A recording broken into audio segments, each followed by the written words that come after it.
All right, we're moving right along, getting smoother each time. So Todd Ryan, he's going to be hosting the next panel. If people are excited for this one, so I really appreciate your support of Handshake, and also, and you're well known and do a lot in the traditional domain space, and your spaces are great. Everybody appreciates what you do, and I'm going to pass it off to you to host this amazing panel, which we're all excited about. So thank you, Todd. Thanks, Mike. Thanks for everything. And everybody, it's a pleasure to be here, HandyCon 2025. My name's Todd Ryan. I'm more of a traditional domain investor, but I couldn't keep my hands off HNS, off Handshake, when it was first developed. But long story short, I formed in '96 American Business Capital, also ABC Productions. And that's how you can contact me. I'm glad Mike was talking about networking. It is important to connect with each other. You can go to my Handshake name, Todd, TODD, .hns.to. It'll take you to ABC Productions, and then you can just send me an email. But I wanted to bring that up first. More recently, I did co-found a company with Chad, one of my panelists here, one of my co-hosts, called Pay Now. We're really excited about that because it's a crypto payment platform, and we're hoping to incorporate some things with Handshake here in the future. But so that's briefly about me. I'm an investment advisor, Handshake advocate, and more a traditional domain investor. And I host some, like Mike said, a domain name law show. And today we're going to talk about the next round of ICANN. So very interesting. And some sales that one of the co-panelists, Paul, had last year. So I want to throw it to you, Chad. Why don't you introduce yourself, and then we'll get rolling. Don't forget to introduce Paul, too. I'm a little monkey over there. I'm Chad. I go by EDAD. I've been in the domain space almost going on 30 years, 28 years. So we have a portfolio of 20-some thousand.coms, trying to turn those into things called E-Corps, autonomous electronic corporations. Got into HNS about 2 months after the Genesis Mint. We own about, I think, 2,000 HNS names. So I've been kind of just playing around with a lot of digital real estate. That's our niche. So digital real estate. So it's good to see the HNS community is kind of going. And again, hats off to Mike again for running this. And so thank you very much, Mike. And Paul, are you there? What's up? Yeah, what's going on? Can you hear me okay? Yep. Fantastic. Hope you guys are doing good. Thank you, Mike, Ann, and everyone else for putting on this show. It's amazing. So far, I learned a lot so far just about a sovereign identity for autonomous agents by Jihan, the hard fork coming up, the proposal. That's kind of new for me as well. So this is all good stuff. Yeah, doing good. Investor in digital assets as well as real estate. And the fact that this is an experimental project really excites me, that we're here 5 years later still experimenting. And I have about 750 names, got a few staked, and have some registrations as well. So that's the avenue I've taken down at Handshake. Hey, we're going to get rolling by talking about that, Paul. Okay, so I have a few hundred names. Paul has almost 1,000. Chad has a couple thousand. We're domain investors, decentralized domain investors, traditional domain investors. But Paul, I wanted to start with you. Talk about, so you had a really big sale last year. I think probably the biggest sale of a Handshake name. I wanted you to talk about that, and then also talk about a little bit about the staking you've done and what proceeds, what money you've made from it, and how you feel about staking, if you plan on staking some more names in the future. Absolutely. So if you remember, there was a 4-year anniversary in February of 2024 labeled The Happening. That's when like 78,000 Alexa names that were reserved were released out to the public. Well, I mean, they were able for anybody to go open at that point. And they were. Some of the names that I got at that point were .king, .queen, .login, and so forth.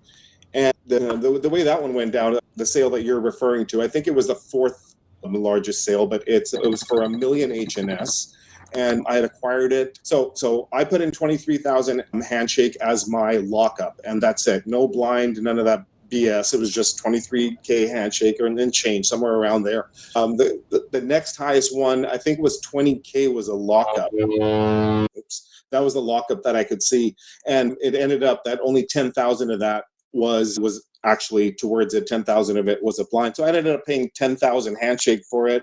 which was, I think Handshake was at right under 4 cents, so about $400. I said, I like my 100X on this. Let's put it up for $1 million Handshake. And if I can knock out 40K on this, that'd be good. Little I know, by November, the price of Handshake really fluctuated. It went down to under 1 cent. And so at that point, it was like, all right. And just wake up one morning to an email, because I didn't reprice my name. It was still $1 million HNS. And I wake up to an email saying that it's sold. It came out to about $9,600 at the time. By the time I converted it in November, I waited it to go up to about 3 cents. So not a bad return, from $400 to about 30 grand return on that name. Yeah, you're on mute still, Todd, by the way. But yeah. Mention the name. Oh, the name is .king. I thought I mentioned that. The name was .king. And my idea for that is, as soon as I got that, I got .queen as well. I said, I'm going to launch it so that only people that get a .king name are going to be able to register a .queen name. So you'd have to have a .king for a kind of playing gamification on that. But, at the end of it, I said, let me put it up for $1 million. Let's see what happens. And next thing, the damn thing sold. So there goes that idea. .queen still available, ladies and gentlemen. No, Paul, that's great. I was going to mention before you just talk about staking, and then we're going to talk about the next round and this possible .HNS extension. So a friend, you guys know him, he's a well-known in the traditional domain space, and also a Handshake investor, Michael Seiger. He created an academy for domain investors in the traditional space, very well-known, but he recently sold DevNet, Handshake name, for 10,000 HNS. And I know he picked that up 4 years ago in 2021 for 100 HNS. But it is nice to get offers. I like the name-based system. I look forward. I was saying, Alex, I saw him in the chat. I've never met him, but I know he's with Namebase, going to give a presentation on Friday. Really looking forward to that. But it's nice to get these offers, and you can't help it. Sometimes you're selling 10,000 HNS now is about $90. You hate to get rid of some great names for low prices, but it's fun to move them as well. So before we get on to the next topic, quickly, Paul, what have you staked, and has it been worth it? Yeah, I have a few names staked, I think 3 to be exact. So .click, CLIQ, and I have a site that I've developed. Let me just put it up here and say, just a very basic landing page. It's kind of like a take on Clubhouse. It's ClickHouse. For those with a higher IQ, of course. And it's a .CLIQ TLD, so that's one of them. The other one is .diva. That thing's got about 32 names that are registered. Gian said a great thing this early on is, what are you doing? You're surviving. At this point, what do those registrations do that are staked? It basically pays for your renewals for the rest of your names. You got about 40 names that are registered. You're getting your handshake. And it's a thing of beauty that sometimes we just take all this for granted. The fact that we have a beautiful bidding process. It's like a poker game, the blind element of it, staking, what we're discussing right now. To me, staking, it's the Temu version of being a registry operator. That's what it is. The names don't resolve, which we're going to get to in a second as soon as we start talking about HNS. I'm really excited about talking about that. But that is the number one issue that you talk to anybody right now. What is the issue for the mainstream is that it does not resolve. So anyway, but the fact that we have the buying, selling domains, the marketplace is already built in, instant payment, transfer of domains, swapping from Handshake into BTC, instantaneous results. All these aspects are fantastic. But they're already built into the system. So all this stuff really excites me about it. Staking part of it, like I said, I have this name that's set up for one of my names. It's organic. I'm not spending any time on it. I'd love to continue to build a community, but I want to be able to reward my community members. And before we just get into it, if you don't mind, this is like my thought process, the way I look at it, like perfect example of an opportunity, right? We're building it at a very foundation layer with Handshake. You have a great TLD, you stake it, which is kind of it is already done. The entire process of registering names is already automated. Namecheap already has that built in. What we build on our end is a login system that only people that have a .click name are able to log into our system. So in order to access my community, you have to have a .click name.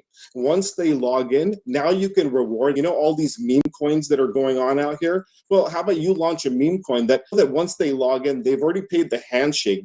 You've already got your reward there. You can share some of that reward with them in the forms of a meme coin. I'm just using that as an example. There's so many different aspects of this that we can go down, but yeah, that's what I'm looking at. Chad, go ahead, man. I've taken up. Well, hold on. I want to wear. Chad's not wearing his pay now hat. Yeah, Chad. Listen, Chad. There was a mention earlier. Jahan was mentioning earlier about agents interacting with agents, and I know you've been working a lot on that. We're getting ready to talk about the next round, but before we get into that, don't mean to throw you off, but where is it at? I mean, you've been working on that exactly as well. Agents interacting with other agents, payments. I mean, and everything. But just to talk about that just for a second. Agents working with agents. Well, I mean, that was the definition of an agent, right? So I think it's you got to look at analog versus digital. So fiat is technically analog. It is digital. You get digital dollars, but it's still papered $100. So like with agents, you have to be digital native. So domains are digital native. HNS is digital native, right? That's where I think HNS just has to kind of continue the narrative, start to keep the grind, and these new technologies like agents and are coming in to layer on top of other digital networks. And for automation and transaction, again, you can take an example of Ethereum with smart contracts. So I think HNS has its niche. I think when we first launched, everybody was, oh, it's competing with A or B or C, and really just different philosophies. But when you build an autonomous digital entity, where you want to call it an agent or whatever you want to call it, it needs a digital network. And so HNS is a digital native network of identity locations. So again, now when you can bring in wallets, you can bring different things, you can start playing with a lot with identity. And I think that's where HNS is going to have a nice positioning in X amount of years, being able to do automated transactions between digital identities, which is again a handshake name. Yeah. So I know Mike loves to hear that because he was talking about people want to do some things through traditional DNS, but what you just mentioned, Chad, Handshake is truly decentralized, but set up perfect for agent to agent, meaning there needs to be no centralized hand involved in this. Anyway, I want to get to, there was something I wanted to mention. Oh, I hope later on today, I know Scott Florsk and Tom Barrett are going to be talking about some things, and Tom over at Encirca does what Paul was talking about, allowing for you to stake names and do that, but I'm assuming they're going to touch on that. So I really look forward to the rest of the sessions today. What we were mainly going to speak on today was in ICANN's next round, would it be beneficial to Handshake community to apply for the .HNS extension and the traditional naming system, and how could it benefit the community? How can it bridge the community? I think it would be fantastic because it would be sort of then we could work on sort of a hybrid, not necessarily a solution, but some type of hybrid format or platform that would solve the browser problem. Obviously, we could, and the folks with Handshake names would be able to register their .HNS name. There's some issues that I see, but first, Paul, I know you've given a lot of thought to this, and we're going to talk about how do we form a consortium to do this, the expenses involved, but with regards to just some pure benefits to it, Paul, first, why do you think it would be attractive to apply for this extension and hopefully obtain it? I mean, I think it solves some of the main problems that we have in getting to the mainstream adoption at this point. Name collision being number one. Well, let's start at the very basic, is resolving. With .HNS, we're going to be able to resolve just like a traditional DNS name. And when we're talking about .HNS, we're talking about just the resolving part. Excuse me. We're not talking about the registration. The registration is going to continue the exact same way it is right now. The resolving part, that's what we would be paying for, is the resolving part of it. That's one thing. So now name collision is no longer there, because in order to resolve, you would have to have your name.hns. It's a one of one. It's an NFT, right? There's no other name that would kind of like solve that thing. Interoperability that goes along hand in hand with it. But just going back to owning that, what is it that you're owning? You're not. What I'm trying to say is, like, let's say that we go out there and buy the H. First of all, the biggest problem is it's not the one-time fee. I think we can get people to do that. Who is going to pay the renewals, the annual renewal for the DNS? Who's going to do the maintenance of that? And how are we going to get enough funds for that? That's like the bigger concern of it, is how do we go about that? But if the numbers make sense, if there's 13 million registrations on HNS, if we can get 10,000 names to resolve at $10, that's 100,000 names to resolve at $10. That's a million right there. I don't know if there's 100,000 names that would want to resolve on there. That's the question that needs to be answered. Is going down that line. But what are your thoughts? I think you would have to get that in with the hard fork, and I think that proposal needs to get in now into the hard fork, and then at the same, knowing that when the hard fork happens, that you're going to be extending it into the root zone, the HNS strategy. So I would definitely because it's going to be about timing too, right? So I don't know if and when the hard fork would actually occur, but I think that's something that should be proposed in and during the hard fork. Can you explain a little bit on that? Because to me, it has nothing to do with the hard fork. You're building this system on your own. You're basically resolving, very similar to HNS.to, it resolves handshake names. Well, eliminate the .to. Nobody wants that. Now you have .hns just resolving. It's resolving on .hns. Am I missing something there? Can you explain? No, I think I'm just saying I remember when they JJ and them talked about the hard fork, Zipkin and them talked about the hard fork in their condo. I was like, that's going to be an uphill battle, right? Soft fork, hard fork.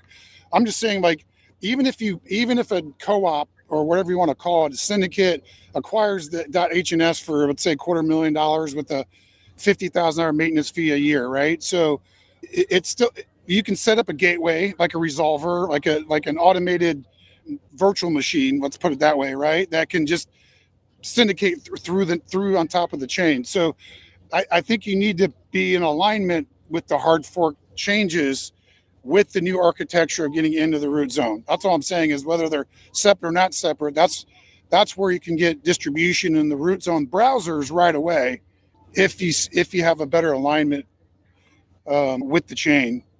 So I'm just saying that would be something to explore.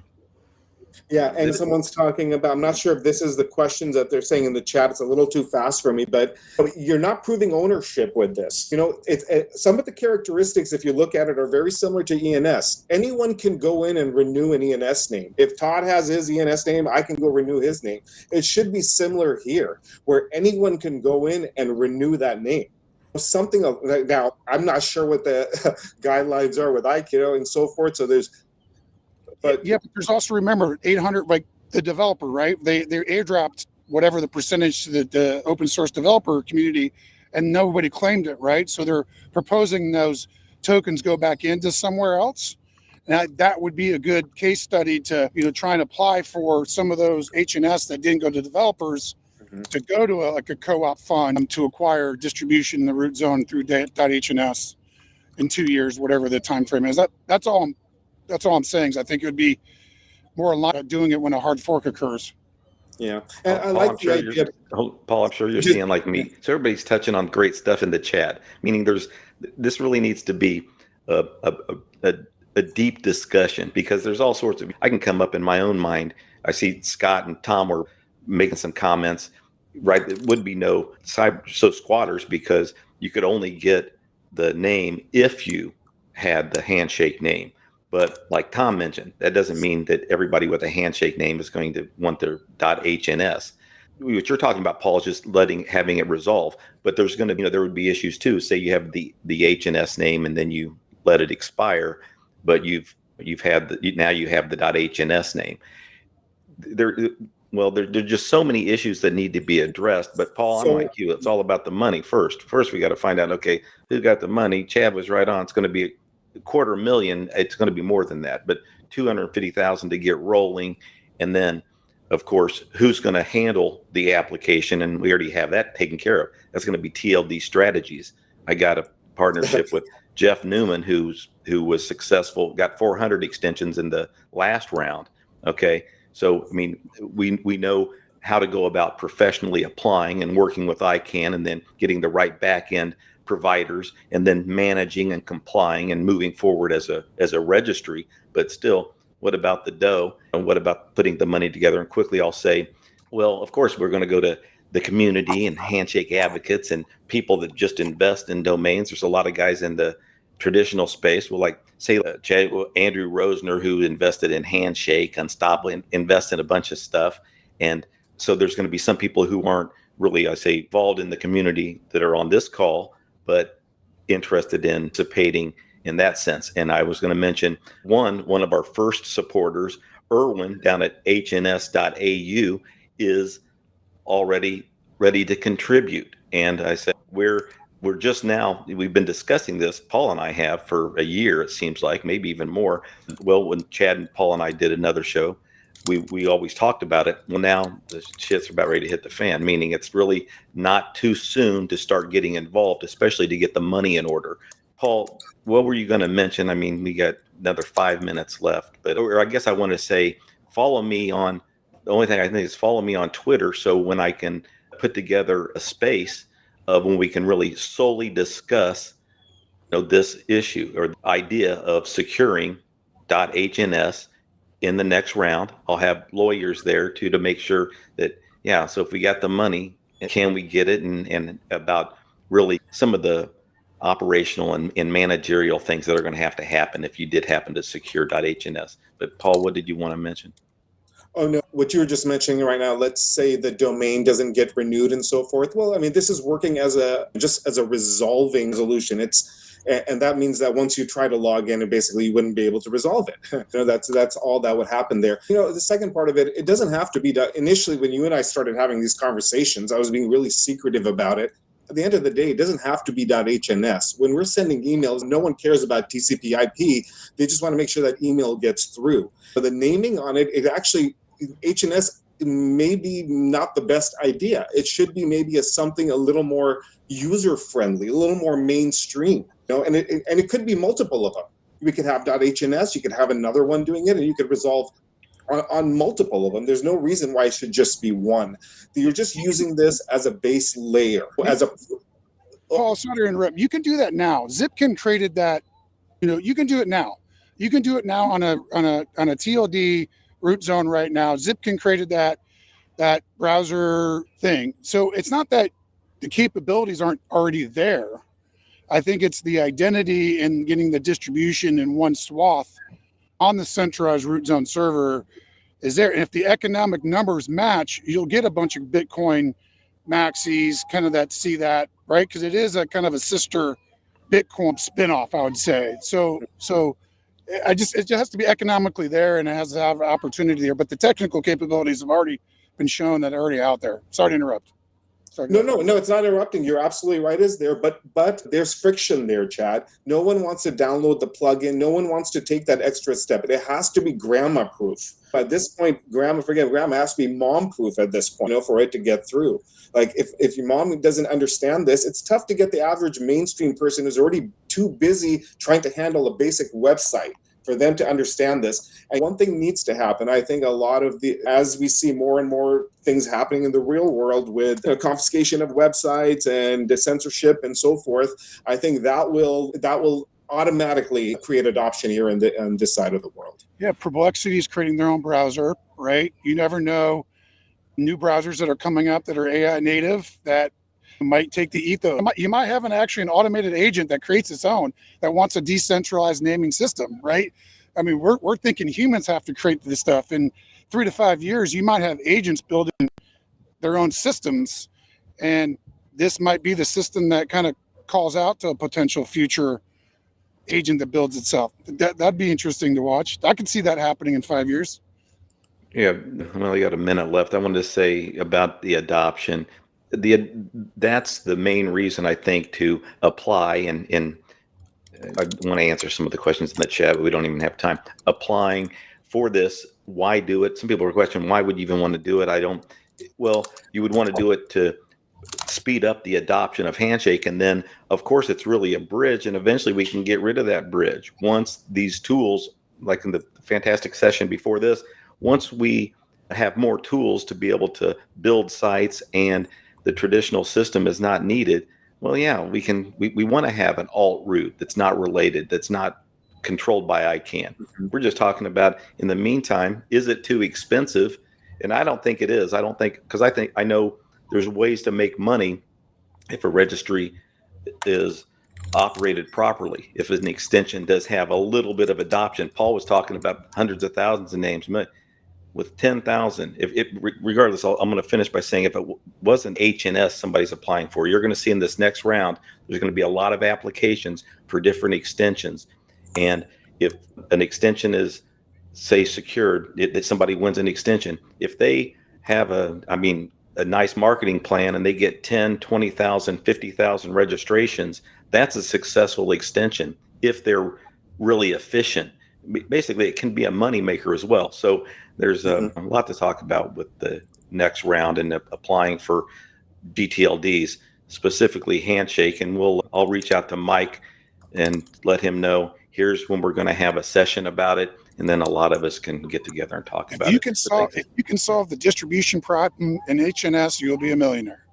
Yeah, I just want to say, this is the beauty of it. It's optional. It's a way to appease the maxis out there that don't want to have anything to do with ICANN. It's completely optional to resolve your names via .HNS on ICANN. You're not forced to. But if you pay the fee, that's the only time it resolves. So that's all I wanted to get in. Yeah, great chat, guys. Yeah, awesome. Thanks, Mike. Yeah, it's just definitely inspiring. Lots of chat, lots of conversations here. Seems like a lot of. Now, the hardest thing about a decentralized community is getting everybody to agree, right? I guess democracy in general, right? Versus authoritarianism, maybe, or I don't know. I know you need to move on, Mike, but yeah, we're not going to get everybody to agree. And Paul just said it. Yeah, not everybody has to participate. It's like only some, but I mean, certainly you want the community to want it. And that's what we're going to do. We got to get indications of interest of really, and also do some troubleshooting on potential pop, but mostly want to protect it so somebody else doesn't get it as well. But how do you just spend $300,000 to protect from somebody else? Yeah, and the next was just making sure everybody saw in his chat he turned down a 15 million offer on Q. So he's trying to say there's could have been a bigger one, but he didn't even want to accept it just to get that out there. His request to state that. But this is a great one. Thanks, Todd, Paul, and Chad. Edad for sharing. Oh, there he is. Oh, he's got the shirt. He's got the sweatshirt. There he is. No more monkey. Here we go. Back to all right, guys. Have a good one. Awesome, man. See you guys. Have a great day. Thanks so much. Yep. This event wouldn't be possible without our amazing sponsors.